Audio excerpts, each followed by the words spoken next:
दर्शकवृन्द नमस्कार। कार्यक्रम स्वस्थ जीवनको यो अर्को श्रृङ्खलामा यहाँलाई हार्दिक स्वागत छ। आज पनि हामी नियमित समयमा उपस्थित भइसकेका छौँ।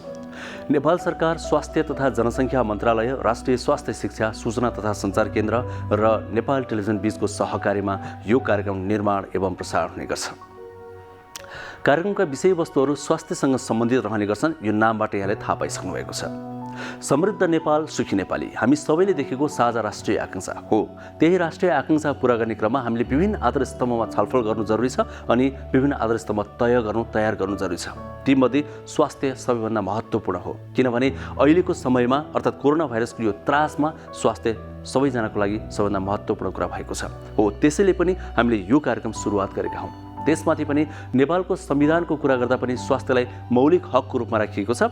यसको अर्थ हुन्छ कि हरेक नेपाली नागरिकले न्यूनतम स्वास्थ्य सेवा अर्थात् आधारभूत स्वास्थ्य सेवा निःशुल्क पाउनै पर्छ। के पाइरहेका छन् त? छैनन् भने कहाँ कमी कमजोरी भयो कहिलेका हामी त्यो पनि खोज्ने प्रयास गर्छौँ। भइरहेका प्रयासहरूको चर्चा पनि गर्छौँ। तर धेरैजसो भने तपाईँ हाम्रो दैनिक जीवनमा आइपरिरहेका या आइपर्न सक्ने स्वास्थ्य सम्बन्धी समस्याका समाधान खोज्ने उपाय भने हामी यो कार्यक्रममा खोज्ने गर्छौँ। हजुर, कार्यक्रमको अवधि 1 घण्टा हो र कार्यक्रम NTV plus, NTV Kohalpur, NTV इटहरीमा दैनिक रूपमा प्रस्तुत हुने गर्छ।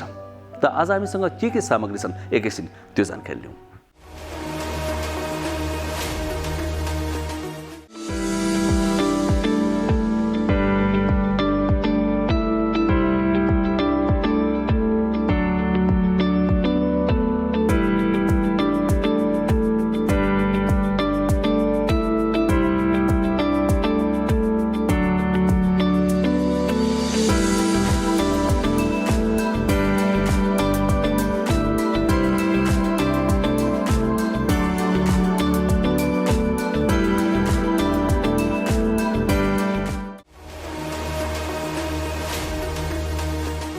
दर्शकवृन्द, एकैछिन प्रसङ्ग कोरोना भाइरसको कुरा गर्दा कोरोना भाइरसका सङ्क्रमितहरू अहिले पछिल्लो समयमा केही घट्न थालेका छन्। यो निकै खुसीको कुरा हो। गत सातादेखि सङ्क्रमितहरू र मृत्युदर पनि घटेको छ, तर जोखिम पनि कम भएको छैन। त नेपालमा अहिले सङ्क्रमणको अवस्था के कस्तो छ, हामी यस विषयमा एउटा विशेष रिपोर्ट सुरुवातमै प्रस्तुत गर्नेछौँ। किनभने हामीले कार्यक्रमको सुरुवातमा विशेष रिपोर्ट प्रस्तुत गर्ने गरेका छौँ, त्यो पनि समसामयिक। त्यसपछि आजको स्वास्थ्य संवादमा हामी मानसिक रोगको कुरा गर्छौँ।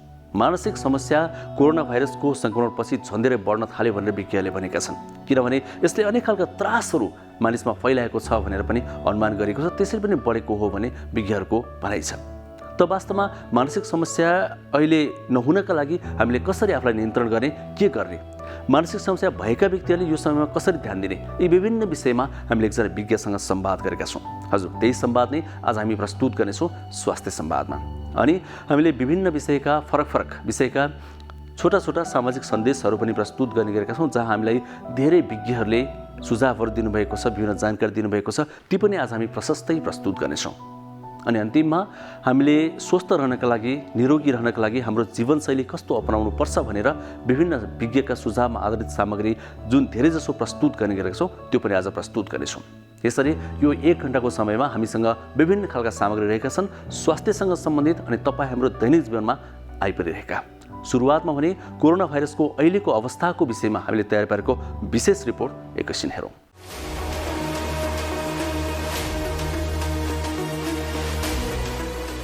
दोस्रो चरणको कोरोना भाइरस सङ्क्रमण पछिल्लो केही दिन यता घटिरहेको छ। तर कोरोना भाइरसको डेल्टा भेरिएन्टको नयाँ म्युटेसन फेला परेको छ। हालसम्म डेल्टा भाइरसको युरोप, नेपालसहित भारत, पोर्चुगल, बेलायत, अमेरिका लगायत 10 देशमा पाइएको छ। मन्त्रालयले नेपालमा भने यससहित डेल्टा र अल्फा बढी सङ्क्रामक र सङ्क्रमितलाई गम्भीर अवस्थामा पुर्याउन सक्ने भएकोले नयाँ भेरिएन्टलाई भेरिएन्ट अफ कन्सर्न भनेको छ। मन्त्रालयले भाइरस बढी सङ्क्रामक र सबै उमेर समूहका लागि असर पार्ने बताएको छ। नयाँ भेरिएन्ट थप सङ्क्रामक हुन सक्ने चिकित्सकहरूले बताएका छन्। हालसम्म यो म्युटेसन नेपालसहित विभिन्न देशमा पुष्टि भइसकेको छ। मन्त्रालयले यससँगै नेपालमा भेरिएन्ट अफ कन्सर्नको रूपमा अल्फा, डेल्टा र भेरिएन्ट अफ इन्ट्रेस्टको रूपमा कप्पा भेरिएन्ट पुष्टि भएको जनाएको छ। यी भेरिएन्टहरू बढी सङ्क्रामक तथा सबै उमेर समूहका मानिसहरूलाई बढी असर पार्ने विभिन्न अध्ययनहरूले देखाएको छ। यसैबीच पछिल्लो 2 साताको तथ्याङ्क हेर्ने हो भने 16 जिल्लामा कोभिड-19बाट सङ्क्रमण हुने दर बढ्दो क्रममा रहेको स्वास्थ्य तथा जनसङ्ख्या मन्त्रालयले जनाएको छ। प्रदेश नम्बर 1 को उदयपुर, 5 थर, तेह्रथुम, भोजपुर र सङ्खुवासभामा सङ्क्रमण बढ्दो क्रममा छ। यस्तै बागमती प्रदेशको दोलखा, नुवाकोट र रसुवामा, गण्डकी प्रदेशमा बागलुङ र मुस्ताङमा पनि बढ्दो क्रममा रहेको मन्त्रालयले जनाएको छ। यस्तै लुम्बिनी प्रदेशको रोल्पा, कर्णाली प्रदेशको जुम्ला, डोल्पा, मुगु र रुकुम पश्चिम तथा सुदूरपश्चिम प्रदेशको बाजुरा जिल्लामा सक्रिय सङ्क्रमितको सङ्ख्या बढेको मन्त्रालयले जनाएको छ।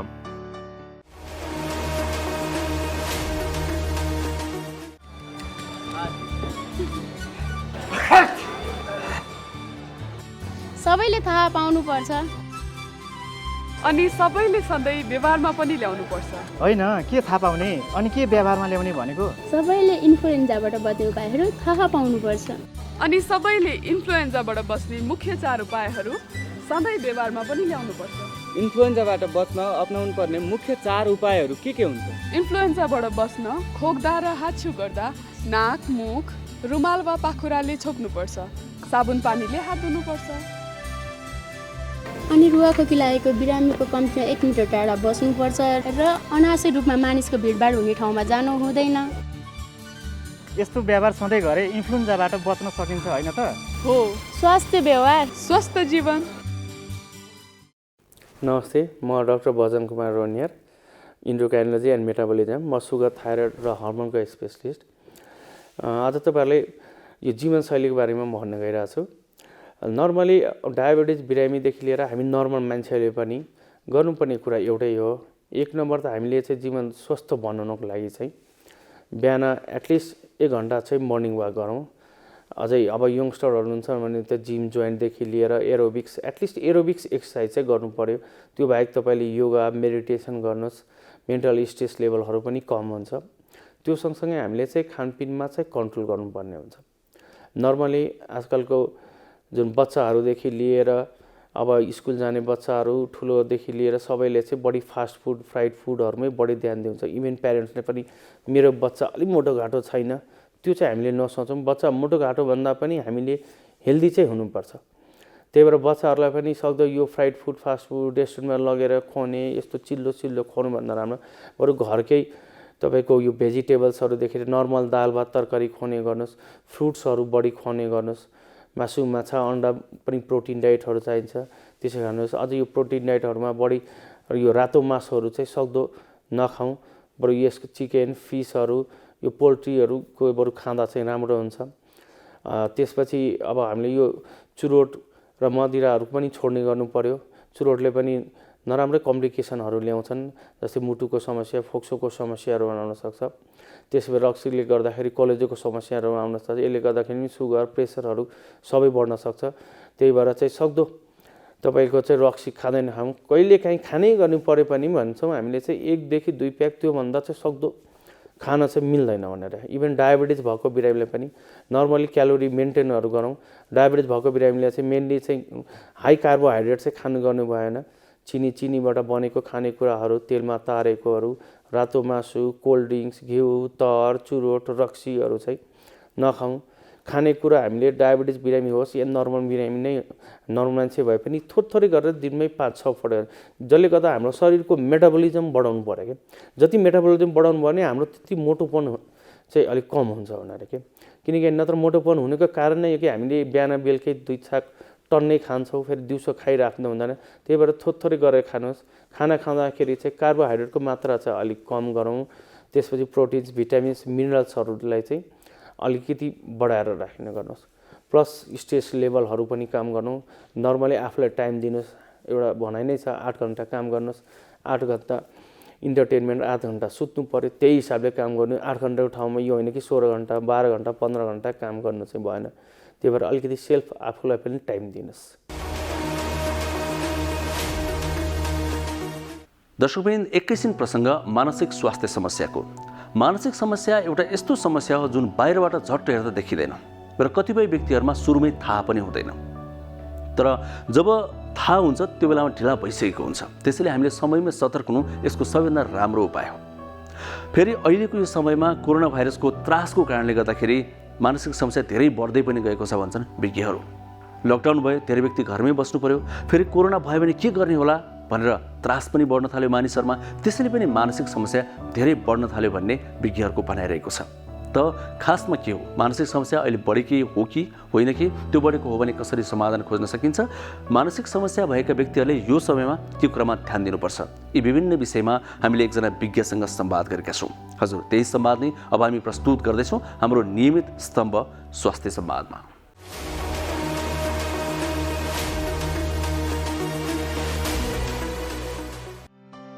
कोरोना संक्रमणले मानिसको शारीरिक स्वास्थ्यसँगै मानसिक स्वास्थ्यमा पनि असर गरेको छ।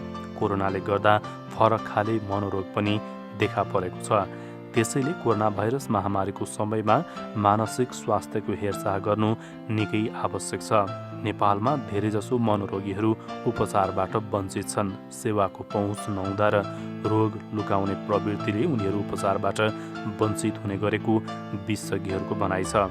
मानसिक स्वास्थ्य समस्या मनोपरामर्श र औषधि उपचारबाट निको हुने भएकोले रोग नलुकाउन उनीहरू आग्रह गर्दछन्। रोगको त्राससँगै झेल्नु परेका अभावले पनि मानिसलाई मानसिक रूपमा कमजोर बनाएको छ। महामारीको समयमा मानसिक स्वास्थ्यको के कसरी ध्यान दिन सकिन्छ भन्ने बारेमा हामीले वरिष्ठ मानसिक रोग विशेषज्ञ डाक्टर अनन्त अधिकारीसँग संवाद गरेका छौँ। इतिहासदेखिको कुरा गर्ने हो भने हामीले थुप्रै खालका त्रासदीहरू झेल्यौँ। जस्तै 12 वर्षसम्म हामीले जनयुद्ध झेल्यौँ, त्यस्तै गरेर 4-5 वर्ष अगाडि भुइँचालो झेल्यौँ होइन। अनि यो पोहोर सालदेखि अर्को यो एउटा नेचरल प्राकृतिक खालको विपत्ति हामीले झेलेका छौँ। जुनसुकै खालको, अब मानव सिर्जित होस् अथवा प्राकृतिक होस्, यस्तो खालको विपत्ति झेलिसकेपछि, विपत्ति झेलिरहँदा मान्छेमा एक खालको मनोवैज्ञानिक समस्या बढ्ने यो स्वाभाविक हो। र जुन हामीले अहिले भोगिराखेका छौँ, पोहोर सालदेखि कोरोना महामारीसँग हामी लडिराखेका छौँ, इन्फेक्सनसँग जुधिराखेका छौँ, हाम्रा आफन्तहरू गुमाइराखेका छौँ। यो सँगसँगै इन्फेक्सन मात्रै होइन, कोरोनाको महामारीले मानसिक रूपमा विक्षिप्त हुने मनोसामाजिक समस्याहरू पनि धेरै 10 फोल्ड बढी यसरी ल्याइराखेको छ। त्यसैले हामीले रोगसँग लड्नु जति जरुरी छ, रोगले ल्याउने मानसिक मनोसामाजिक कन्सिक्वेन्सेससँग लड्नु पनि त्यतिकै जरुरी छ। भनेपछि अहिले लकडाउन लगायतका विभिन्न कारणले गर्दा मान्छेहरू धेरै एकै ठाउँमा बस्नु परेको छ, त्यसले समस्याहरू थपेको हो। खास कारण चाहिँ त्यो हो। यो मानसिक समस्याको कारण भनेको ठ्याक्कै एउटा कारण भन्ने हुँदैन होइन। अनि यसमा चाहिँ के हुन्छ भने मनोवैज्ञानिक कारणहरू, सामाजिक कारण, जैविक कारण, यी सबै कुराहरूले चाहिँ गहन गरेर त्यसको रिजल्टको रूपमा मानसिक स्वास्थ्यको समस्या देखिने हो। अब यो अहिले लकडाउनको कुरालाई जोडेर कुरा गर्दा हामी अहिले आफन्तहरूबाट फिजिकल्ली टाढिएका छौँ, हामी जबबाट टाढा छौँ, घरमै कन्फाइन्ड भएर बसेका छौँ। मान्छे आफैमा सामाजिक प्राणी हो, समाजबाट अलगिएर बस्नु परेको आफ्नो स्वास्थ्यको लागि अवस्थामा हाम्रो मन विचलित हुनु स्वाभाविकै हो। र यो क्रममा देखिने समस्याहरू चाहिँ धेरैजसो के हुँदो रहेछन् भने एङ्जाइटीको लक्षणहरू, जस्तो छटपट्टि हुने, निद्रा नपर्ने, बेचैनी हुने, डर त्रास, निद्राका कुराहरू भए, यो खालको शारीरिक लक्षण पनि।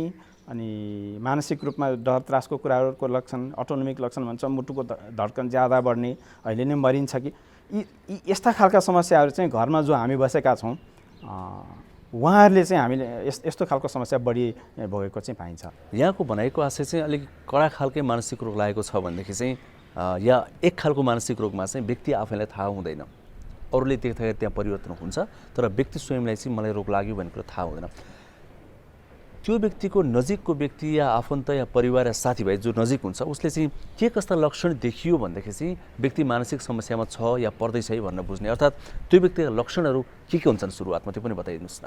हामीले ब्रोडली क्याटेगोराइज गर्दाखेरि मानसिक रोगलाई दुईवटा मूल रूपमा दुई थरी मानसिक रोगको रूपमा क्याटेगोराइज गरेर बुझ्न सकिन्छ सामान्य भाषामा भन्नुपर्दा। एउटा मानसिक रोग एक थरी कस्तो हुन्छ भने आफूलाई समस्या भयो, जस्तो भोक लाग्न छोड्यो, निद्रा लाग्न छोड्यो, डर लाग्यो, निराश भयो, यस्तो खालको शारीरिक लक्षणहरू आयो, बिरामीलाई थाहा हुने खालको।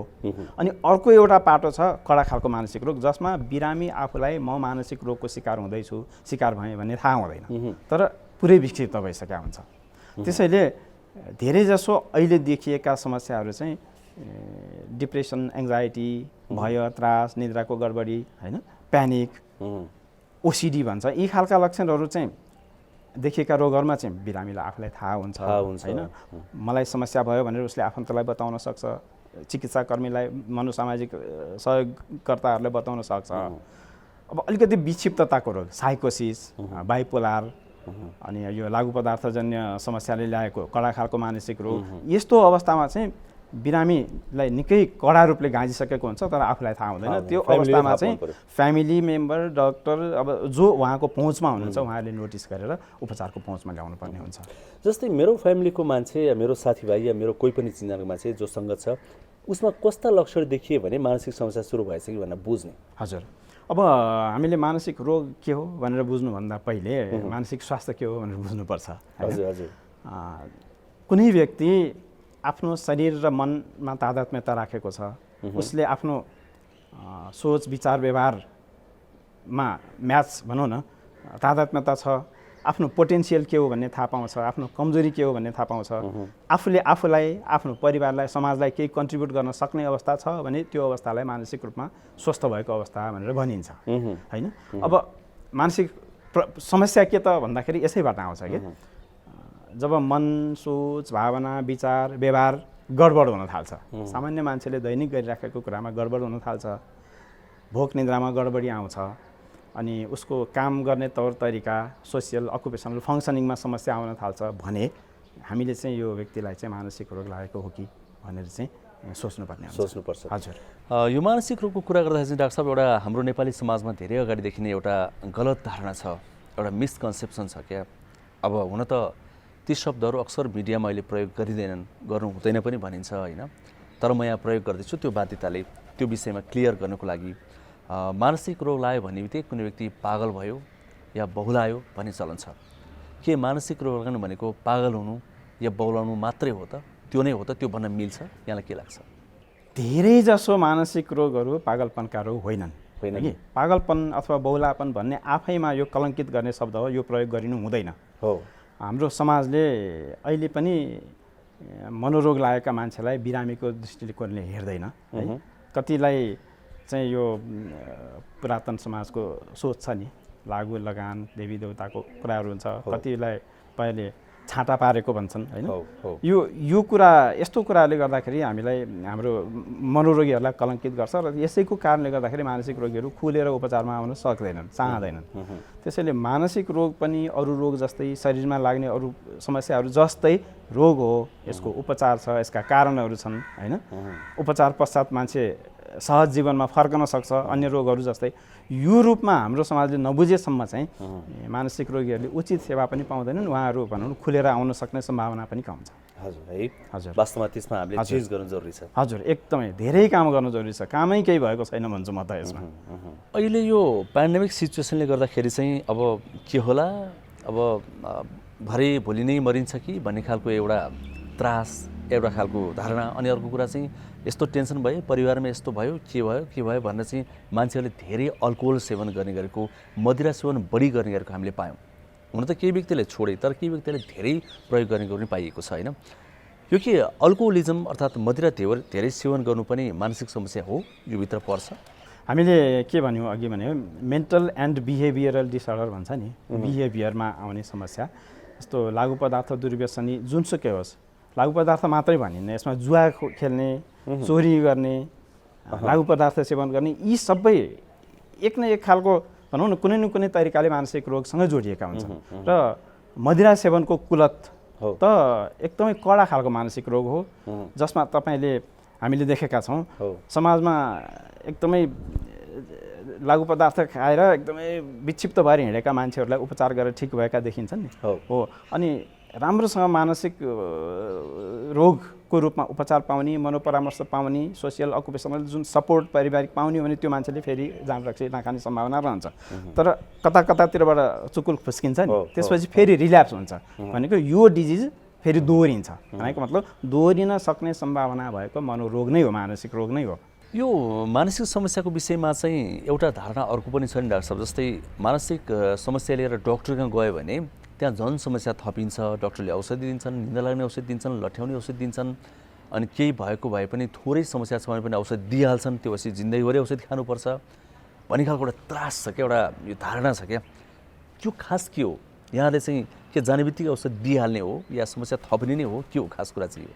हामीले एकदमै दैनिक रूपले भोग्ने गरेका समस्याहरू यहाँले निकाल्नुभयो है। मानसिक रोग सम्बन्धमा, मानसिक स्वास्थ्य सम्बन्धमा धेरै नै गलत धारणाहरू छन्, मिसकन्सेप्सन्सहरू छन्, धेरै छन्। हो यो भनेको मानसिक रोगको उपचारको लागि ठुलो ब्यारियर हो। दुई चारवटा कुराहरू हामी निकालिहालौँ। मानसिक रोग भनेको रोग होइन, यो चाहिँ पूर्वजन्मको कर्मको फल हो, यताउता यो खालको एउटा अनएजुकेटेड भनौँ न समाजमा छ भने शिक्षित समाजमा पनि के छ भन्दाखेरि मनोरोगका औषधिहरू लामो समय खानुपर्छ, एकचोटि सुरु गरेपछि जीवनभर खानुपर्छ होइन। मनोरोगको उपचार गर्दाखेरि मान्छेलाई बोधो बनाउँछ होइन, लट्ठ्याउँछ, अरू केही होइन यस्तो खालको। अनि साइड इफेक्टहरू आउँछ, मान्छेलाई नपुंसक बनाउँछ, यस्तो खालकोसम्म भ्रमहरू छ कि सबै मानसिक रोगहरू उस्तै हुँदैनन् है। कुनै कुनै रोगहरू अलिक क्रोनिक नेचरका, लामो समय औषधि सेवन गर्नुपर्ने खालका हुन्छन्, कुनै कुनै औषधि बिना औषधि पनि उपचार गर्नु मिल्ने खालका, मनोपरामर्शले ठिक हुने खालका मानसिक रोगहरू हुन्छन् भने अधिकांश बहुसङ्ख्यक रोगहरू चाहिँ केही महिना अथवा वर्षको उपचार पछाडि पूर्ण रूपमा निको हुने, तपाईँ हामी जस्तै भएर जिउन सकिने खालका मनोरोगहरू चाहिँ धेरै हुन्छन्। अधिकांश रोगहरू मानसिक रोगको उपचार गरिसकेपछि ठिक हुन्छन् भनेर बुझ्नुपर्छ। हजुर, यसलाई अझै क्लियर बनाउनको लागि चाहिँ यहाँले यो ट्रिटमेन्टको प्रोसेस पनि बताइदिनु। जस्तै यहाँहरूकोमा कुनै बिरामी आएपछि यहाँहरू पहिला कसरी सुरुवात गर्नुहुन्छ र ट्रिटमेन्ट कसरी गर्नुहुन्छ, ताकि तुरुन्तै औषधि दिइहाल्ने या तुरुन्तै त्यो सिचुएसनमा पुर्याइहाल्ने होइन भन्ने कुरा हामी कसरी स्पष्ट पार्न सक्छौँ? यहाँहरूको ट्रिटमेन्टको प्रोसेस के हुन्छ? के काउन्सिलिङ पनि गर्नुहुन्छ सुरुमा? शरीरको अरू प्रणालीमा लागेको रोग जस्तै अब मानसिक रोग पनि कुनै माइल्ड खालका हुन्छन्, कुनै अलिकति मोडरेट नेचरका होलान्, कुनै सिभियर होलान्, कुनै इमर्जेन्सी होलान्, मेन्टल हेल्थका इमर्जेन्सी पनि हुन्छन् जसमा तुरुन्तै उपचार नपाउँदा निकै ठुलो क्षति बेहोर्ने स्थिति पनि हुन्छ। त्यसैले सबैलाई एउटै बास्केटमा राखेर हेर्न त मिल्दैन है। तर जब मनोरोगको लक्षण लिएर बिरामी आउनुहुन्छ भने त्यहाँ मनोचिकित्सकले एसेसमेन्ट गर्नुहुन्छ, उसको सिभियरिटी कति छ। अहिले नै तत्काल इन्टरभेन नगर्दाखेरि उसको जीव ज्यानलाई अथवा अर्काको जीव ज्यानलाई खतरा पर्ने खालको छ भने तत्काल उपचार हुन्छ होइन। तत्काल देखेका लक्षणलाई उपचार गर्ने अनि फेरि मेन्टल स्टेट एक्जामिनेसन गर्ने भन्छ। राम्रोसँग हिस्ट्री लिइसकेपछि शरीरको अरू रोग अङ्गको जाँच गरे जस्तै हामीले मेन्टल स्टेट एक्जामिनेसन भन्छन्, मानसिक स्थितिको परीक्षण भनेको बिरामीको सोच, विचार, व्यवहार, स्पिच, हाउभाउ, कटाक्ष यस्तोबाट हामीले पत्ता लगाउने हो र त्यसमा सर्टेन डायग्नोसिसका क्राइटेरियाहरू बनाइदिएको छ है। विश्व स्वास्थ्य सङ्गठनले बनाइदिएको क्राइटेरियाको आधारमा हामीले डायग्नोसिस गर्छौँ। एउटा चाहिँ सर्ट टर्म म्यानेजमेन्ट हुन्छ, एउटा चाहिँ लङ टर्म म्यानेजमेन्ट हुन्छ। त्यसरी म्यानेज गरिन्छ।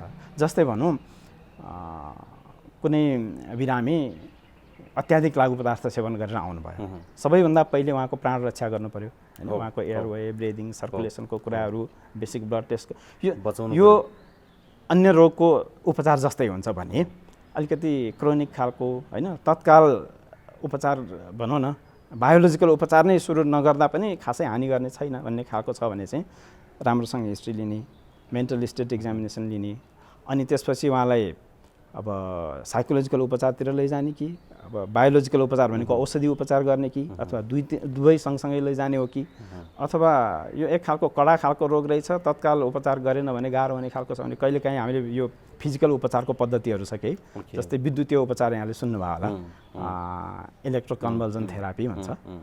त्यस्ता खालका उपचार पद्धतिहरू अझ अहिले थप नयाँहरू उपचारका पद्धतिहरू पनि आएका छन्। भनेपछि समग्रमा मानसिक रोगको उपचार भनेको मनोपरामर्श, साइकोलोजिकल उपचार, बायोलोजिकल उपचार भनेको औषधि उपचार, त्यस्तै गरेर फिजिकल उपचार पद्धति, यी खालका उपचार पद्धतिहरू हुन्छन् जुन सर्ट टर्म पनि हुन सक्छन् होइन, अनि केही समयको उपचार पनि हुनसक्छ अथवा कुनै कुनै बल्झिरहने खालका कडा खालको रोगमा चाहिँ जीवनभरि उपचार गर्नुपर्ने पनि यदाकदा हुनसक्छ। हजुर हजुर, कहिलेकाहीँ हामी देख्छौँ मान्छेहरूले जीवनभरि औषधि खाइरहेको या बाटोमा पनि मानसिक समस्या लिएर हिँडिरहेको होइन। यस्तो देख्दाखेरि चाहिँ लाग्छ कि कुनै कुनै मानसिक रोग चाहिँ के जीवनभरि निको नहुने पनि हुन्छन्, त्यस्तो पनि लाग्छ। त्यस्तो पनि थोरै भए पनि हुन्छन् होला नि। यो चाहिँ कस्तो हुन्छ भने कुनै पनि रोग सुरुमै डायग्नोसिस भयो, सुरुमै उपचारको पहुँचमा आयो भने यस्तो खालको कडापनमा जाँदैन। हामीले जो बाटोमा हामीले हेर्ने गरेका हुन्छौँ, विक्षिप्त भएर हिँड्नुभएका व्यक्तिहरू हुनुहुन्छ नि, उहाँहरू चाहिँ समयमा उपचारको पहुँचमा नपुग्नु भएर उहाँलाई औषधि उपचारले नछुने अवस्था भएको हो। र कतिपय बिरामीहरू त कहिले पनि औषधि उपचार नै नपाएर पनि त्यो अवस्थामा पुग्नु भएको हुन्छ। अब हरेक कुराको केही सीमितताहरू त हुन्छन् नै होइन, मानसिक स्वास्थ्यको उपचारमा पनि केही सीमितताहरू छन्। कुनै रोगहरूलाई चाहिँ क्रोनिक बल्झिने खालका होइन, औषधिले नचुने खालका पनि हुन सक्छन्, नहुने होइन। तर समग्रमा मनोरोगको उपचार छ। अब अहिलेको पेन्डेमिक सिचुएसनको कुरा गर्नु राख्छ होइन, हामीले सुरुवातमा पनि अलिकति यो प्रसङ्ग उठाएका थियौँ। यो कोरोना भाइरसको महामारीपछि के कस्ता समस्या आएका छन् भनेर कुराकानी सुरुवात गरेका थियौँ। अहिले यो प्रसङ्गलाई, यो सन्दर्भलाई पनि उठाउँ। अहिलेको यो समयमा चाहिँ त्यसै पनि रिस्कमा छौँ हामी होइन। मानसिक रोग भनेर त्यो फरक पनि भयो, यी बिरामीहरू अहिले फरक प्रकृतिका पनि हुन्छन्। अहिले यहाँले सुरक्षित हिसाबले कसरी उपचार गरिरहनु भएको छ अनि देशभरि रहेका मानसिक रोगीहरू अस्पताल जान नपाइरहेको अवस्थामा यहाँले कसरी म्यानेज गरिरहनु भएको छ यो सिचुएसनमा? किनभने कहिलेकाहीँ त्यसको इमर्जेन्सी पनि हुन्छ पनि भन्नुभएको छ यहाँले होइन, त्यो बताइदिनुहोस् न अलिकति। देशको धेरै जसो जिल्लामा लकडाउनको अवस्था भएको कारणले गर्दाखेरि मैले के अनुमान लगाउन सक्छु भने धेरै जसो अरू शारीरिक रोगको उपचार जस्तै मानसिक रोगको उपचारबाट पनि हाम्रा जनताहरू वञ्चित हुनुहुन्छ। म जुन ठाउँमा काम गर्छु, म मानसिक अस्पताल लगनखेलमा काम गर्छु, त्यहाँ देशभरिबाट बिरामीहरू आउनुहुने ठाउँ हो। अनि कस्तो भने बाहिर अन्यत्र जिल्लामा अथवा अञ्चलमा क्षेत्रमा उपचार हुन नसकेका कडा खालका मानसिक रोगीहरू त्यहाँ धेरै जसो आउनुहुन्थ्यो। अहिले त्यो स्थिति छैन। लकडाउन छ, उहाँहरू उपचारको पहुँचमा आउन सक्ने स्थिति छैन। तर उपत्यकाभित्र अथवा छेउछाउका जिल्लाहरूबाट अहिले पनि बिरामीहरू आउने क्रम चाहिँ छ। नेपाल सरकारले अहिले सबै ओपिडीहरू बन्द गरौँ, इमर्जेन्सी मात्रै चालु गरौँ भनिएको छ। तर हामी कहाँ आउने बिरामीहरू जो हुनुहुन्छ उहाँहरूलाई हामीले फर्काउने स्थिति छैन। हामी कहाँ सामान्यतया 150 देखि 200 को हाराहारीमा एक दिनमा आउनुहुन्थ्यो भने अहिले पनि 30, 40, 50 जनाको हाराहारीमा आउनुभएको छ। र अहिले आउने बिरामीको प्याटर्न चाहिँ यहाँले भन्नुभयो जस्तै पहिले आउनेको भन्दा अलिकति फरक छ है। अहिले चाहिँ कस्तो आउनु भएको छ भने अघि हामीले सुरुमा पनि भन्यौँ नि, जस्तो एङ्जाइटीको डर, त्रास, भय, अनि एउटै कुराहरू बारम्बार दोहोऱ्याइरहनु पर्ने, यो मास्क लगाउने, सेनिटाइजरको कुराहरू हामीले जुन एउटा प्रोटोकल अनुसार भनेका छौँ नि, त्यो पनि अत्याधिक गरेर आउने, अत्याधिक डरका साथ आउने होइन, यस्तो खालको समस्याहरू पनि छ भने साइड इफेक्ट भइसक्यो थाहै नपाउने। हजुर। अनि अर्को चाहिँ लागु पदार्थको सेवन, विशेष गरेर अल्कोहल। घरमा बसिएको छ, अब स्थानीय रूपमा उत्पादन हुने अल्कोहलको सेवन गरेर इन्टक्सिकेसन भएर आउने अथवा त्यसमा डिपेन्डेन्ट भएर आउने, त्यसले गर्दाखेरि अरू थप मानसिक रोग ल्याउने ती खालका पनि छन् भने अर्को एउटा ग्रुप चाहिँ कस्तो छ भने औषधिको मात्रा छुटेर लामो समय सेवन गर्नुपर्ने औषधिहरू स्थिर भएर बसेका बिरामीहरू हुनुहुन्थ्यो, उहाँहरूको औषधि छुट्यो अनि कडा रूपमा बल्झेर आउने बिरामीहरू पनि हुनुहुन्छ। यस्तो खालको बिरामीहरू चाहिँ अहिले हामीले त कसरी म्यानेज गरिरहनु भएको छ यहाँले? कसरी सेफ भएर काम गरिरहनु भएको छ? कसरी सेफ्टी उहाँलाई पनि दिइरहनु भएको छ? हजुर। अब यो युनिभर्सल प्रिकसनको कुराहरू हामीले जति भने पनि हाम्रा सीमितताहरू छन्, गाह्रो छ। त्यसैले हामी आफू पनि जोगिनुपर्ने छ, बिरामीलाई पनि जोगाउनु पर्ने छ। हाम्रा बिरामीहरू फेरि अलिक कडा खालका मनोरोगीहरू कोरोना के हो, कोरोनाको कन्सिक्वेन्सेस के हो, हामी अलग बसेर के हुन्छ होइन, सेनिटाइजेसनको चाहिँ रोल के हुन्छ यो थाहा नपाउनेहरू हुनुहुन्छ। यस्तो अवस्थामा हामीले बिरामीलाई सम्हाल्न निकै गाह्रो पर्छ। बिरामीका आफन्तहरू आउनुभयो भने हामीले उहाँलाई एजुकेट गर्छौँ होइन, जस्तो एउटा रुममा एकजना मात्रै आउने, 2 मिटर डिस्टेन्स पर बस्ने होइन, अनि यो भेन्टिलेसन 2 वे भेन्टिलेसन कायम गर्ने, यो कुराहरूलाई मेन्टेन गर्न कोसिस गरिन्छ भने यदा कदा भायोलेन्ट बिरामीहरूले बिरामीका आफन्तलाई अथवा चिकित्साकर्मीलाई पनि टच गर्न आउने, छुन आउने अथवा कहिले कहिले हिर्काइहाल्ने, कहिले कहिले थुकिहाल्ने, यस्तो समस्याहरू पनि छ। त्यसैले हामी सचेत हुनु जरुरी छ, जोगिनु जरुरी छ। यो क्रममा चाहिँ हामी मास्क लगाउँछौँ, सेनिटाइजर युज गर्छौँ, अनि अघि हामीले भने जस्तै झ्यालढोकाहरू खुल्ला राख्छौँ यस्तो अवस्थामा। र भायोलेन्ट बिरामीहरू हुनुहुन्छ भने सुरुमा हामीले औषधिको प्रयोगबाट अलिकति सेटल गरेर त्यसपछि अलिकति डिटेल इभ्यालुएसन गर्छौँ, त्यसरी गरिएको छ। अनि हामी कहाँ अर्को समस्या के छ भने अहिले कोरोना सङ्क्रमण भएका मानसिक रोगीहरू, कोरोनाले त मानसिक रोगीलाई पनि छोड्दैन, उहाँहरूको व्यवस्थापन अलिकति गाह्रो, किनभने उहाँहरूले भनेको टेर्नुहुन्न, सुरक्षित बस्न उहाँहरूलाई थाहा हुँदैन। त्यो अवस्थामा चाहिँ अलिकति गाह्रो छ। हामीले छुट्टै रुम बनाएका छौँ, 10 जना बिरामीहरू हामीले एकोमोडेट गर्न सक्ने गरी छुट्टै राखेका छौँ। अनि सकेसम्म अलिक स्थिर भएका बिरामीहरूलाई चाहिँ यो सङ्क्रमणबाट जोगाउने हिसाबले डिस्चार्ज गर्न कोसिस गर्छौँ हामी, तर पनि कति अवस्थामा त्यो सम्भव हुँदैन, हुन्छ। अलिकति अप्ठ्यारो परिस्थितिमा काम गर्नुपर्ने बेला छ। हजुर, तर यहाँले म्यानेज गरिरहनु भएको छ। हजुर। डाक्टर साहब, अब जो कोरोना भाइरसको यो महामारीको समयमा जो घरमा हुनुहुन्छ, जसले चाहिँ अब धेरै डर त्रासको मानसिकता राखिरहनु भएको छ, जो अब अधिकांश अब के भने अधिकांशलाई डरै छ, डराइरहनु भएको छ होइन, उहाँहरूलाई के भन्नुहुन्छ? मानसिक रूपमा कसरी तयार हुनुहोस् भन्नुहुन्छ, कसरी बस्नुहोस् भन्नुहुन्छ? यो कोरोनाको विषयमा कसरी हाम्रो लाइफस्टाइल कस्तो बनाउँदाखेरि चाहिँ हामी मानसिक रूपमा विक्षिप्त हुनबाट बच्छौँ होइन, कस्ता कुराहरू सोच्नुपर्छ? यो कोरोना र मानसिक समस्या जोडेर अहिले हामीले घरमा अपनाउनु पर्ने सावधान र सोच्नुपर्ने कुरा के हुन्थ्यो? हजुर, निकै राम्रो कुरा, राम्रो प्रसङ्ग आयो।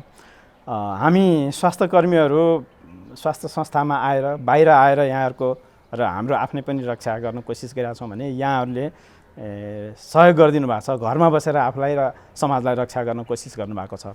यस्तो अवस्थामा पक्कै पनि मन विचलित हुन्छ।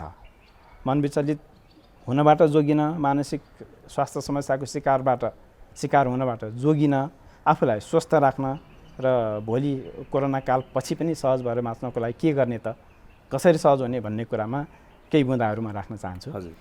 सबैभन्दा पहिले चाहिँ हामीले जुन समाचारहरू पछ्याउँछौँ नि, हो यसले गर्दाखेरि हामीलाई धेरै विचलित बनाइराखेको छ। स्पेसली सोसल मिडिया यो समाचारहरू पछ्याउँदाखेरि हामीले एकदमै रिलायबल सोर्स मात्रै प्रयोग गर्ने गरौँ।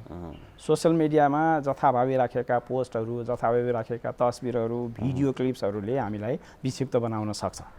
त्यसैले एकदम छानिएका न्युज च्यानलहरू, विशेष गरेर यस्तो अवस्थामा चाहिँ के हुँदो रहेछ भने सरकारी संस्था, सरकारबाट सञ्चालित संस्थाहरूले गलत मेसेज दिँदैनन्, रिलायबल मेसेज दिन्छन्।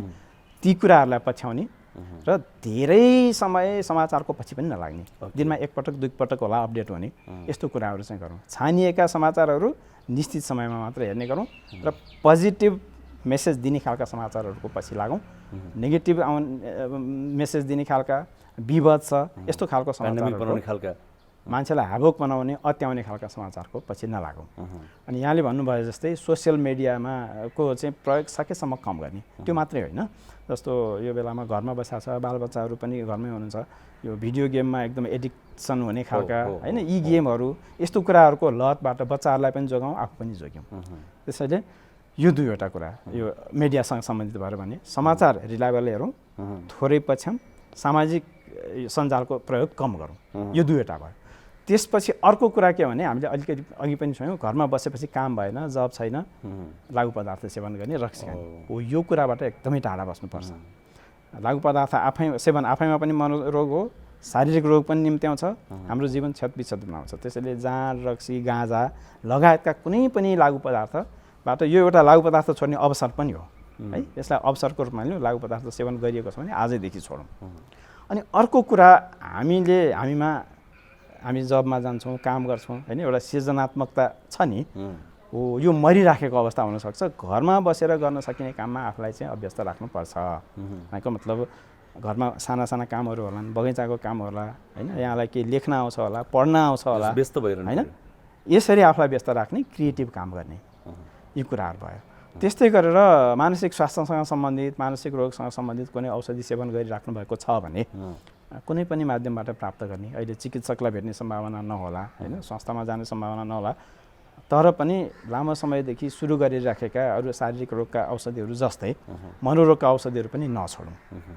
डाक्टरलाई बरु 1 महिनापछि भेटौँला, चिकित्सकलाई अहिलेलाई औषधि म्यानेज गरेर सेवन गर्दै गरौँ, यसलाई चाहिँ कन्टिन्युटी दिउँ। हजुर, जस्तै अहिले त डाक्टर साहबहरूसँग टेलिफोनको कुराहरू पनि सकिन्छ होइन, त्यो पनि सम्भावना। हजुर, अब अहिले पनि गरिराखेका छौँ यो टेलिमेन्टल हेल्थ भनेर।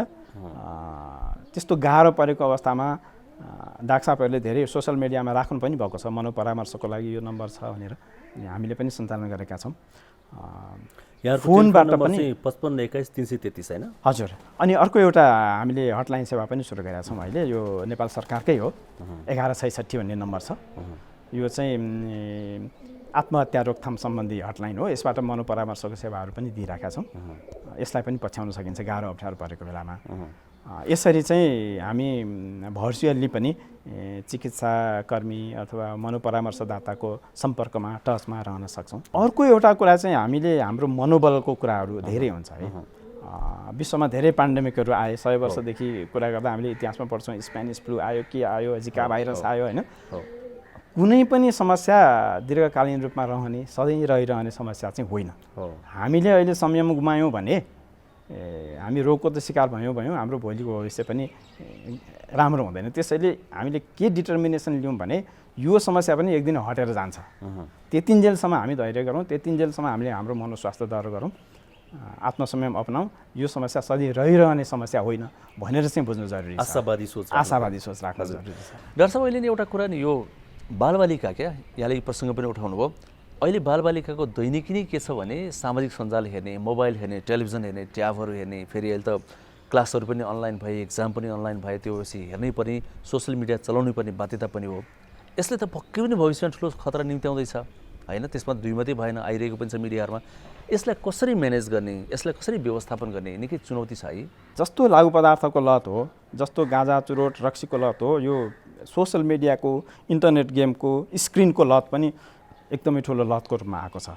यो कोरोनाको पेन्डेमिक हुनुभन्दा अगाडिदेखि नै हाम्रा हस्पिटलहरूमा चाहिँ साना साना बालबालिकाहरू, नानीहरू चाहिँ डिप्रेसनको, एङ्जाइटीको लक्षणहरू लिएर आउने चाहिँ अलिकति बढेको थियो। अनि खोतल्दै गयो। कुरा के भन्दाखेरि उता 8 घन्टा 10 घन्टा इन्टरनेटमा बस्छ, छुटाउन सकिन्न। हामीले नेट अफ गऱ्यो भने ऊ झिझिन्छ, रिसाउँछ, यतिसम्म कि ध्वंसात्मक क्रियाकलापहरू, हाँडो भाँडो फाल्ने, बाबा आमा दाजुभाइ दिदीबहिनीलाई पिट्ने, इरिटेसन हुने, यस्तो खालको अनि निराशाजन्य कुराहरू गर्ने। त्यसैले यो सोसियल मिडिया र यो इन्टरनेटको अत्याधिक प्रयोग, स्क्रिनको अत्याधिक प्रयोगले गर्दाखेरि मान्छेहरूमा बालबालिकाहरूमा चाहिँ डिप्रेसनको, एङ्जाइटीको शिकार हुने, कन्डक्ट डिसअर्डर भन्छ, यी यस्ता खालका समस्याहरू चाहिँ आउने सम्भावना भएको हुनाले यो कुरामा चाहिँ हामी सचेत हुनु जरुरी छ।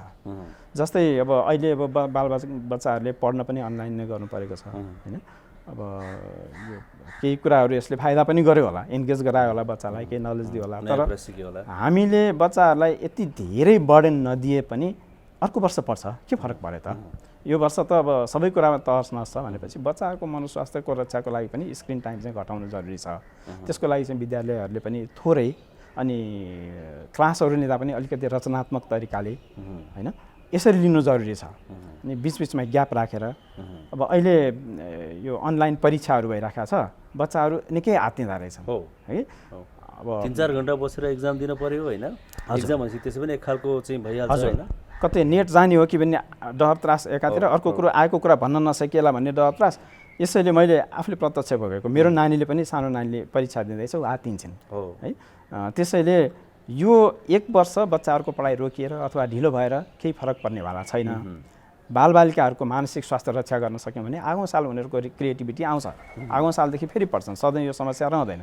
त्यसैले आफ्ना बालबालिकाहरूको चाहिँ मानसिक स्वास्थ्य रक्षाको लागि पनि स्क्रिन टाइम घटाउनु चाहिँ जरुरी छ। हजुर डाक्टर साहब, अहिले नि एउटा कुरा नि यो बालबालिका क्या यहाँले यो प्रसङ्ग पनि उठाउनु भयो।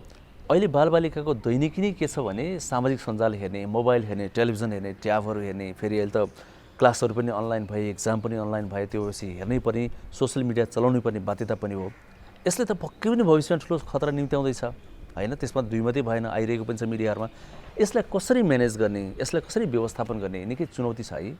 हामीलाई प्रकृतिले दिन बनाइदिएको छ, रात बनाइदिएको छ, बिहान छ, साँझ छ, त्यसमा केही लजिक छ क्या है, त्यत्तिकै बनाइदिएको छैन।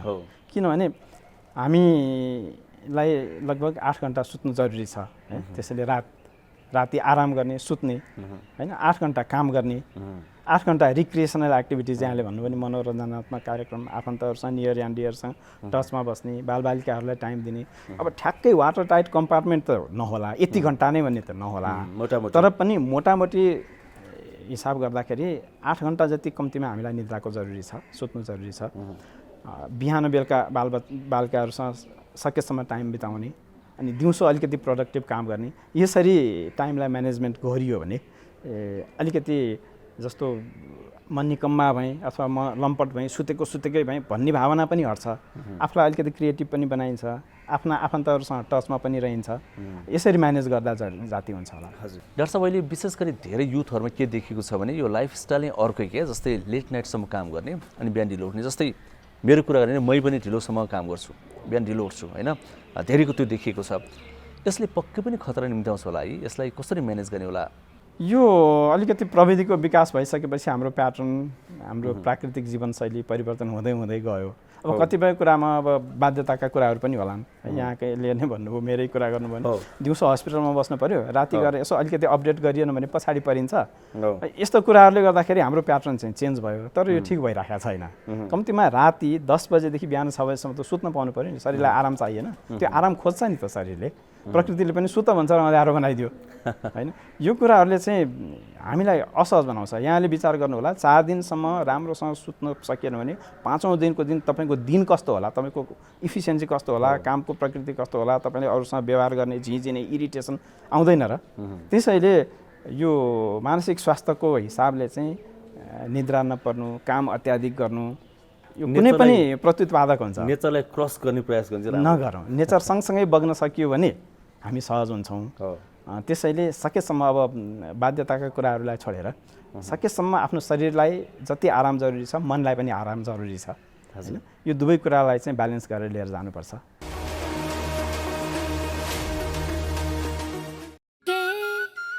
हात धुन्छौ र साबुन पानीले धुन्छु नि, कति बेला धुन्छौ र छिनछिनमै धुन्छु नि।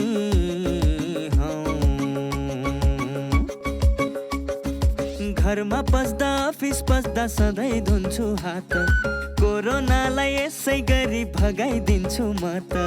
घरमा पस्दा अफिस पस्दा सधैँ धुन्छु हात, कोरोनालाई यसै गरी भगाइदिन्छु म त। भान्सा छिर्नु अगाडि, खाना खानु अगाडि, जहाँ त्यही छोएपछि हातले छोपी खोकेपछि। हात धुन्छौ र साबुन पानीले धुन्छु नि, कति बेला धुन्छौ र छिनछिनमै धुन्छु नि। कोरोनाबाट बच्ने 3 उपायहरू: व्यक्ति बीच 2 मिटर टाढा बस्ने, घरबाट बाहिर निस्कँदा मास्क लगाउने र बेला बेलामा साबुन पानीले मिची 20 सेकेन्डसम्म हात धुने। कोरोनाबाट आफू पनि बचाउँ र अरूलाई पनि बचाउँ। नमस्ते, म डाक्टर कुशल कार्की, युरोलोजिस्ट भनेपछि मूत्ररोग विशेषज्ञ। मैले चाहिँ अब सामान्य एक मानिसलाई स्वस्थ रहन के गर्नुपर्छ भन्ने कुरामा भन्न गइरहेको छु। अब मान्छे उमेर अनुसार हामीले कुरा गर्नुपर्ने हुन्छ। बच्चा, एउटा वयस्क र एउटा चाहिँ बुढो मान्छे भनौँ न, त्यहाँ उहाँहरूको फरक रहनसहन हुन्छ। भनेपछि बिहान बच्चाहरूले के गर्नुपर्ने हुन्छ र वयस्कले के गर्नुपर्छ र बुढा मान्छेले के गर्नुपर्छ भन्ने कुरा हामीले कुरा गर्नुपर्ने हुन्छ। अब सामान्य नानीहरूको चाहिँ उनीहरूको बढ्दो उमेर भएको हिसाबले गर्दाखेरि सही मात्रामा खाने र यसमा चाहिँ उसको बुवा आमा पेरेन्ट्सहरूले चाहिँ कस्तो गर्नुपर्छ भन्ने कुरा हुन्छ। त्यसमा चाहिँ सही मात्रामा सबै ब्यालेन्स डाइट भन्ने हुन्छ। सबैलाई हुन्छ, बच्चाहरूलाई चाहिँ बढ्दो उमेर भएकोले प्रोटिनको धेरै आवश्यकता हुन्छ, उनीहरू बढ्ने उमेर भएको हिसाबले गर्दाखेरि। र क्याल्सियम धेरै खानुपर्ने हुन्छ। क्याल्सियम पाउने कुरा भनेको हाम्रो दुध, दही, त्यो कुराहरू बच्चाहरूले धेरै खानुपर्ने हुन्छ। र प्रोटिन मान्छेमा चाहिँ धेरै जस्तो चाहिँ माछा मासुमा पाइन्छ। सबै मान्छेले माछा मासु नखाने हिसाबले गर्दाखेरि त्यसको बारेमा गेडागुडीहरू खाने चलन हुन्छ। सकेसम्म हामीले चाहिँ अब यो फर्टिलाइजरहरू, रासायनिक नमिलाएको चाहिँ खाँदाखेरि स्वस्थ भइन्छ र ताजा खानेकुरा खानु पऱ्यो र फलफुलहरूमा जोड गर्नु पऱ्यो। यो कुराहरू चाहिँ गर्नुपर्ने हुन्छ। र उहाँहरूको चाहिँ वजन, हामीले चाहिँ अहिले पहिला चाहिँ खाना नपाएर चाहिँ समस्या भइरहेको हुन्थ्यो भने अब धेरै खाएर पनि समस्या भइरहेको हुन्छ। त्यही भएर चाहिँ आफ्नो उमेर अनुसार र तौल उचाइ अनुसारको चाहिँ वजन पनि हामीले मेन्टेन गर्नुपर्छ। र अलिकति केही शङ्का लाग्यो भने हामीले चिकित्साबाट जानुपर्ने हुन्छ। त्यसरी अब एडल्ट मान्छेहरू चाहिँ उनीहरू चाहिँ अब वयस्क मान्छेहरू, उनीहरूको उनीहरू चाहिँ अब विभिन्न पेसाले गर्दाखेरि उनीहरू धेरै चाहिँ एक्टिभिटी धेरै हुन्छ र महिला र पुरुषहरूमा चाहिँ विभिन्न कामहरू गर्नुपर्ने हुन्छ। त्यो हिसाबले गर्दाखेरि हामीले सामान्यतया चाहिँ स्वस्थ जीवन गर्दा खानामा चाहिँ विशेष जोड गर्नु पऱ्यो। सही खाने, सही कुरा खाने भन्नाले स्वस्थ खाने। अब सबैको हामीले अब किनेरै खाने हो, किनेर खाँदाखेरि सबै हाम्रो कन्ट्रोलमा हुँदैन। त्यही पनि हामीले सकेसम्म चाहिँ ध्यान पुर्याएर स्वस्थ सडेगोलेको खाने नखाने, स्वस्थ खानेकुरा खाने र खाँदाखेरि सबै ब्यालेन्स डाइट भने कार्बोहाइड्रेट मतलब गुलियो कुराहरू प्रोटिन र फ्याटहरू यो मिलाएर खानुपर्ने हुन्छ। केही कुरा धेरै खाने केही कुरा कम खाने भन्ने हुँदैन। र अर्को कुरा चाहिँ दिनमा कतिचोटि खाने भन्ने कुरा हुन्छ। हामीले अहिले चाहिँ गर्दाखेरि दिनमा सकेसम्म 4 चोटि खाने। 4 चोटि चाहिँ खाँदाखेरि एकैचोटि टन्न चाहिँ अटेस गरी खानु हुँदैन, बरु थोरै खाने, ब्यालेन्स पुरै सबै कुरा मिलाएर खाने, यो कुरो खानेकुरा कुरो। अर्को चाहिँ अनि आज म मूत्ररोग विशेषज्ञ भएको हिसाबले गर्दाखेरि झोल कुराहरूमा चाहिँ अलिक बढी जोड दिनुपर्ने हुन्छ हामीले। मैले भन्दाखेरि चाहिँ लगभग एउटा एडल्ट मान्छेले चाहिँ दिनमा 2 देखि 2.5 लिटर पिसाब निकाल्नुपर्ने हुन्छ। यो हामी नापेर बस्ने कुरा हुँदैन। सामान्यतया हामीले अन्दाजको भरमा चाहिँ त्यति भएन भने चाहिँ हाम्रो शरीरमा चाहिँ झोल कुरा पुगेको छैन भन्ने कुरा थाहा हुन्छ। र अर्को यसलाई थाहा पाउने कुरा चाहिँ हाम्रो पिसाबमा चाहिँ कलर आउनु भएन। पिसाब बिहान एकचोटि गर्दाखेरि चाहिँ पहेँलो पिसाब आउन सक्छ, तर त्यसपछिको पिसाबमा पहेँलो रङ आयो भने हामीले खाएको झोल कुरा पानी पुगेको छैन भन्ने बुझिन्छ। र पिसाब गर्दाखेरि पोल्नु भएन, दुख्नु भएन। यति कुरा चाहिँ हामीले हरेकचोटि विचार गर्नुपर्ने हुन्छ। यो पुगेन भने चाहिँ हामीले अब पानीहरू जस्तै खानु पर्यो। अर्को चाहिँ अब खानपान सँगसँगै अब यो एक्सर्साइजको कुरा, शारीरिक व्यायामको कुरा हो। पहिलाको जीवनशैली अहिले फरक छ। त्यही भएको हिसाबले हामीले दिनको चाहिँ आधा घन्टा भयो भने आफ्नो शरीरको लागि चाहिँ छुट्याउनु पर्ने हुन्छ। र हामीले गर्ने व्यायामहरू गर्ने, शरीरलाई स्वस्थ राख्न चाहिँ यो कुराहरू गर्नुपर्ने हुन्छ। र अझ तपाईँको 45 वर्ष 50 वर्ष पुगेपछि अझ हामीले आफ्नो स्वास्थ्यको लागि चाहिँ अब एउटा लगानी नै गरे जस्तै हो। तपाईँले जति यसलाई चाहिँ ध्यान दिनुपर्ने हुन्छ, पछि गएर तपाईँको त्यति नै फाइदा आउँछ। जस्तै यसमा पनि हामीले अब खानपिन, अब 50 वर्ष पुगेपछि खानपिनमा चाहिँ हामीले पहिला जस्तो चाहिँ एकदम धेरै खाने, प्रोटिन धेरै खाने, फ्याट धेरै खाने, नुन धेरै खाने त्यो गर्नु भएन। त्यो सबै कुराहरू कम गर्नु पर्यो। र व्यायामको कुराहरू अहिले पनि त्यति नै आवश्यक छ। र अब यसमा चाहिँ पिसाब मूत्ररोग भएको हिसाबले गर्दाखेरि अब महिला पुरुष दुवैमा चाहिँ अब 50 वर्ष पुगेपछि पिसाबको समस्याहरू बढ्न जाने भएको हिसाबले गर्दाखेरि राति सुतेपछि कतिचोटि पिसाब फेर्न उठ्नुपर्छ। र उहाँहरू दिने पछि कति पिसाब फेर्न गइरहनु भएको छ, पिसाब गर्दा केही समस्या छ कि छैन, पिसाबमा रगत आएको छ कि छैन, पिसाब गर्दा चाहिँ फिज आएको छ कि छैन, यो कुराहरू चाहिँ विचार गर्नुपर्ने हुन्छ। र कति महिलाहरूमा चाहिँ अब पिसाब आफै जाने, आफै बग्ने, उहाँहरूले चाहिँ लाजको कारणले गर्दाखेरि भन्नु हुँदैन। यो कुराहरू लाग्ने बित्तिकै डक्टरबाट चाहिँ जानुपर्ने हुन्छ। र यसले गर्दाखेरि हामीलाई चाहिँ अरू रोग लाग्नबाट पनि बचाउँछ। सामान्यतया चाहिँ यही हो। अब यो चाहिँ हाम्रो एउटा चाहिँ फिजिकल हेल्थको कुराहरू भयो, हाम्रो चाहिँ हाम्रो भित्रको चाहिँ शारीरिक स्वस्थताको कुरा हो। यो बाहेकको पनि अब हाम्रो अर्को चाहिँ मानसिक स्वस्थताको पनि कुराहरू आउँछ। कतिको चाहिँ मान्छेहरूले धेरै चिन्ता गर्ने। अब अर्को पाटो पनि तपाईँहरूले चाहिँ अब हामीले इन्फर्मेसन पाउनेको यो सामाजिक सञ्जाल हुन्छ नि, फेसबुकबाट, अब टिकटकबाट, यसमा चाहिँ कतिपय गलत सूचनाहरू पनि आइरहेको हुन्छ। त्यो कुराहरू चाहिँ ठ्याक्कै हामीले पत्याउनु हुँदैन। यो चाहिँ एकदम इम्पोर्टेन्ट कुरा छ। यस्तो केही लागेपछि एउटा विज्ञसँग सल्लाह गरेर यो सही हो कि होइन र यसले गर्नुहुन्छ कि भन्ने सल्लाह लिनु चाहिँ एकदम आवश्यक हुन्छ। साउजी एउटा चुरोट दिनुहोस् न। उता हेर्नुहोस्। सार्वजनिक स्थलमा धुम्रपान सेवन तथा सुर्तीजन्य पदार्थ बिक्री गर्न मनाइ छ। हजुर ला चुरोट दिएर ल्याइदिनु।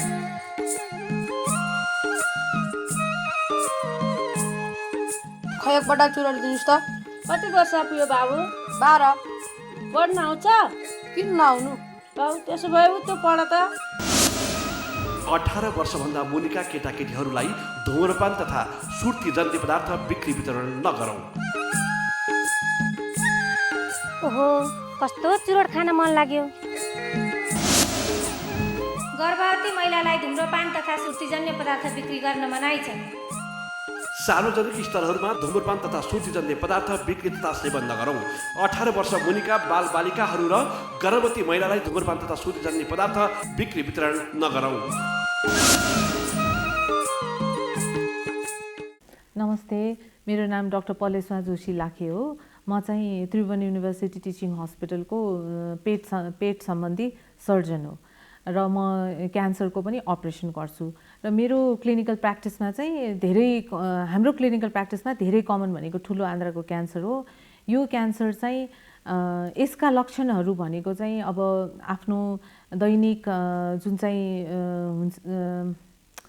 यो दिशामा रगत जाने, नपचेको जस्तो हुने, कहिले डायरिया हुने, र खान मन नलाग्ने, दुब्लाउँदै जाने, कहिलेकाहीँ पेट फुलेको जस्तो हुने यी समस्याहरू भयो भने चाहिँ ठुलो आन्द्राको क्यान्सर भएको भन्ने बुझिन्छ।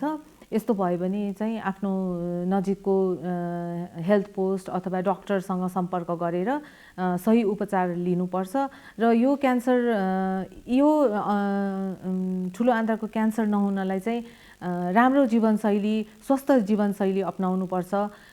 फलफुल तरकारीहरू धेरै खाने, मासुहरू कम खाने गर्नुपर्छ। साथै चुरोट खानु हुँदैन, जाँड रक्सी खानु हुँदैन र सधैँ पोजिटिभ एटिट्युड लिएर चाहिँ अगाडि बढ्नुपर्छ। दर्शकवृन्द, कार्यक्रममा फेरि पनि हार्दिक स्वागत छ। कार्यक्रम यहाँहरूले दैनिक रूपमा हेर्दै आउनुभएको छ एनटिभी प्लस, एनटिभी कोहलपुर र एनटिभी इटाहरीमा। अब एकैछिन जीवनशैलीको कुरा गरौँ। पछिल्लो समयमा हामी अलि बढी शौकिन हुँदै गएका छौँ। हामी स्वास्थ्यको लागि भन्दा पनि स्वादको लागि बढी खानेकुराहरू खान थालेका छौँ, शारीरिक अभ्यास कम गर्न थालेका छौँ, तनावयुक्त जिन्दगी बिताउन थालेका छौँ। यसले हाम्रो स्वास्थ्यमा कस्तो असर परिरहेको छ? हामीले वास्तवमा निरोगी रहने हो भने, स्वस्थ रहने हो भने कस्तो जीवनशैली अपनाउनु पर्थ्यो? तनाव लिनु हुन्थ्यो कि हुँदैन थियो? खानेकुराहरू कस्ता खानु पर्थ्यो? शारीरिक अभ्यास कति कसरी गर्नु पर्थ्यो? यी विभिन्न विषयमा हामीलाई विज्ञले सुझाव प्रदान गरिरहनुभएको छ। हो तिनै सुझावलाई हामीले यो सेगमेन्टमा प्रस्तुत गर्ने गरेका छौँ, जुन समयको हिसाबले छोटो हुन्छ तर निकै महत्त्वपूर्ण हुन्छ। हजुर, एकैछिन त्यही सेगमेन्ट हामी प्रस्तुत गर्दैछौँ, मेरो जीवनशैली।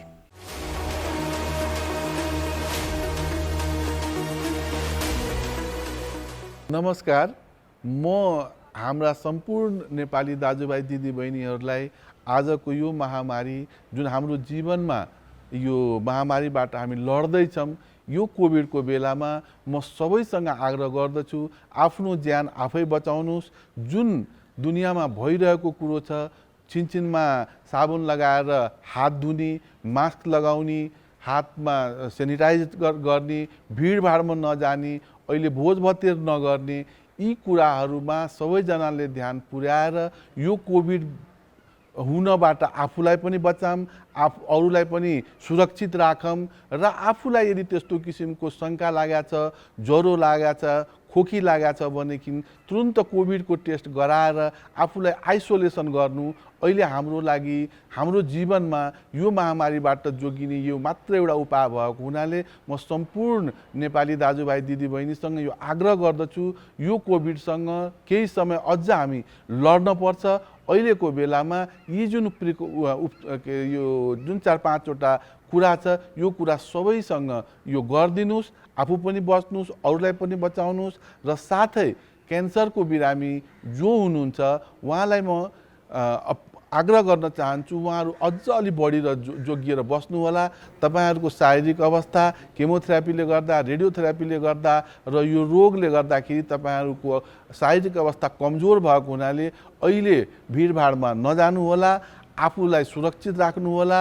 सकभर उपचार पाइसकेका व्यक्तिहरू हामीलाई फोनमै सम्पर्क गरेर सल्लाह लिनु होला।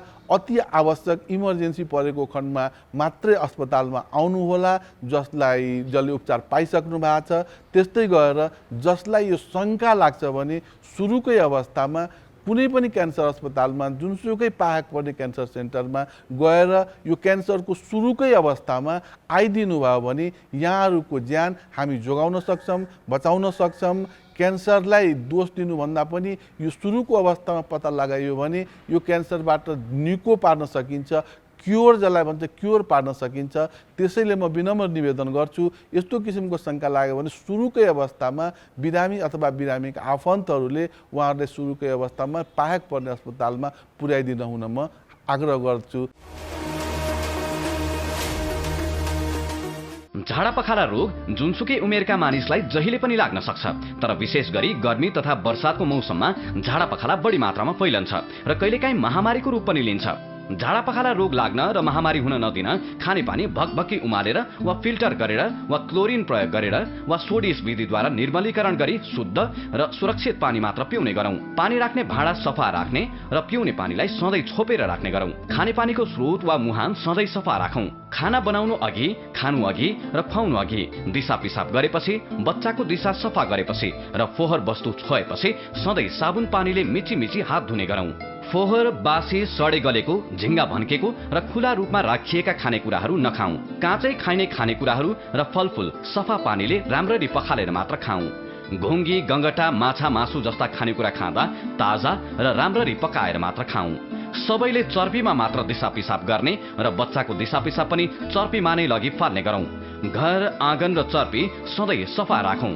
घर र गोठको फोहोरलाई उचित तरिकाले विसर्जन गरौँ। यदि कसैलाई झाडा पखाला लागिहालेमा शरीरबाट झाडा पखालाको रूपमा जति पानी खेर गएको छ त्यति नै अनुपातमा पुनर्जलीय झोल बनाएर खाने र खुवाउने। बच्चालाई झाडा पखाला लाग्दा पुनर्जलीय झोलसँगै जिङ्क चक्के दिनको एकपटक 10 दिनसम्म नबिराई खुवाउने। स्तनपान गरिरहेको बच्चालाई झाडा पखाला लागेमा पटक पटक स्तनपान गराइरहने। झाडा पखाला हुँदा भातको माड, दालको रस, गेडागुडी वा तरकारीको रस प्रशस्त मात्रामा खाने र खुवाउने।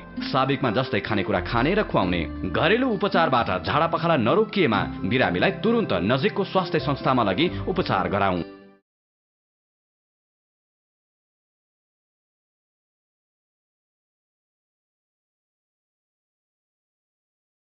अहिले यो फारम भर्नेको सङ्ख्या चाहिँ कमसेकम पनि 13 लाखभन्दा माथि छ अहिलेको अवस्थामा। र यसको मुख्य भरिनुको मुख्य उद्देश्य भनेको नेपालभरिमा यो चाहिँ खोप लगाउन इच्छुक व्यक्तिहरू को छन् त, कतिजना छन् र उहाँहरूले चाहिँ कुन कुन ठाउँमा गएर खोप लगाउने इच्छुक हुनुहुन्छ भनेर एउटा स्वैच्छिक यो आवेदन चाहिँ भर्न लगाइएको हो। यसको वेबसाइट खोल्ने बित्तिकै vaccine.musp.gov.np मा जाने बित्तिकै तपाईँलाई यो चाहिँ वेबसाइट ओपन हुन्छ। ओपन हुने बित्तिकै त्यहाँ हामीले फ्रन्ट लाइनमै लेखिदिएको छ यो फारम किन भर्ने भनेर। त्यो 5वटा बुँदै छ हाम्रो। यी 5वटा मुख्य कारणले गर्दा फारम भर्नुहोस् भन्ने कुरा राखेका छ र यसमा हामी के विवरण लिन्छौँ भनेर साइडमा पनि हामीले राखेका छौँ। यो लिनुको मुख्य पछाडिको कारण भनेको खोपको पूर्ण व्यवस्थापन र योजना गर्नको लागि र तपाईँको कुन खोप केन्द्रमा कति लोड हुन्छ र त्यसको पूर्ण व्यवस्थापन गर्नको लागि नै हो। नेट नभएको ठाउँमा चाहिँ अहिले हाम्रो चाहिँ सङ्घीय मामिला तथा सामान्य प्रशासन मन्त्रालयबाट सबै पालिकामा पत्रचार भएको छ। हामीले पनि हाम्रो च्यानलबाट रिक्वेस्ट गरेका छौँ र चाहिँ उहाँहरूलाई पाइक पर्ने वडा कार्यालय छ भने, उहाँलाई पाइक पर्ने स्वास्थ्य संस्था छ, उहाँलाई पाइक पर्ने पालिकै कार्यालय होला, त्यहाँनिर गएर उहाँले म इच्छुक छु, मलाई चाहिँ यो चाहिँ मेरो विवरण टिपिदिनुहोस् भन्ने बित्तिकै उहाँले विवरण टिपाउन सक्नुहुन्छ र त्यसलाई पछि लगेर डिजिटलाइज गरिदिने काम चाहिँ हुन्छ।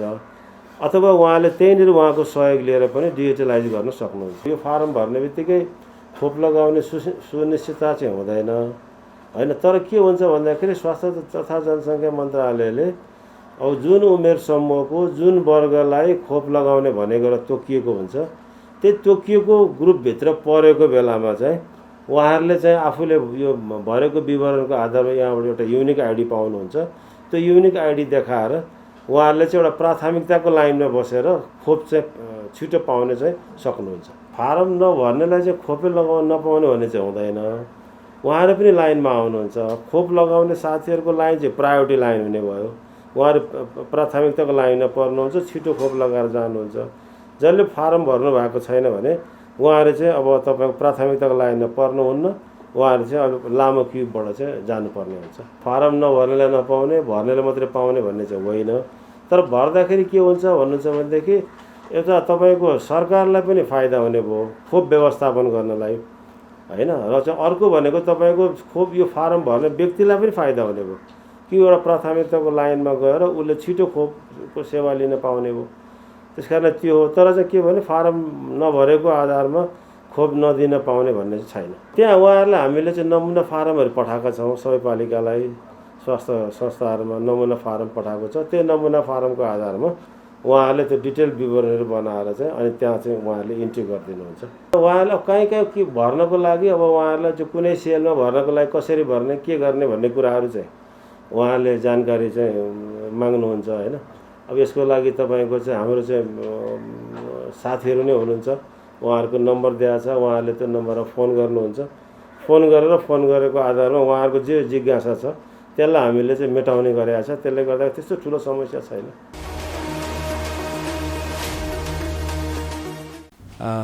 यो कोभिडको खोपको कुरोमा खोप लगाउँदाखेरि कसैलाई अलिअलि ज्वरो आउने यस्तो खालको सामान्य रियाक्सन हुनसक्छ। त्यो भनेको एकदमै नर्मल कुरा हो।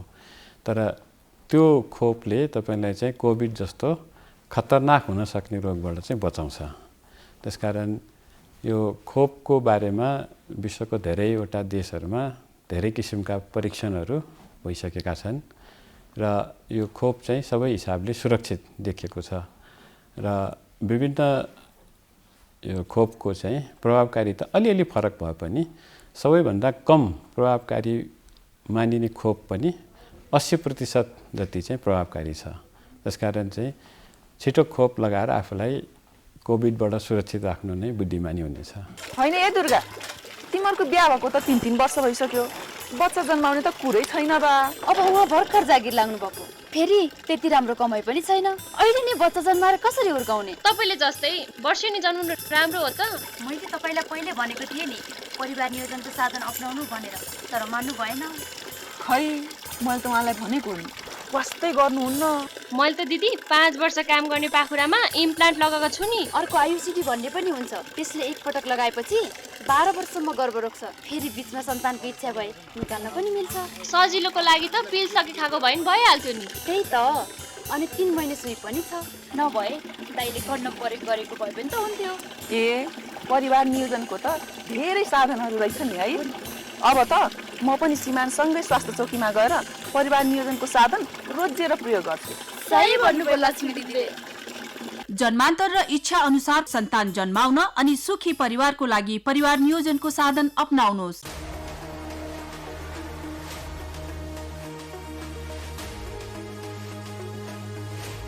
कार्यक्रम स्वस्थ जीवन हरेक दिन एनटिभी प्लसबाट बिहान 7 बजेदेखि 8 बजेसम्म र पूर्ण प्रसारण साँझ 5 देखि 6 बजेसम्म, एनटिभी कोहलपुरबाट 1 देखि 2 बजेसम्म र एनटिभी इटहरीबाट दिउँसो 2 देखि 3 बजेसम्म प्रसारण हुने गरेको छ।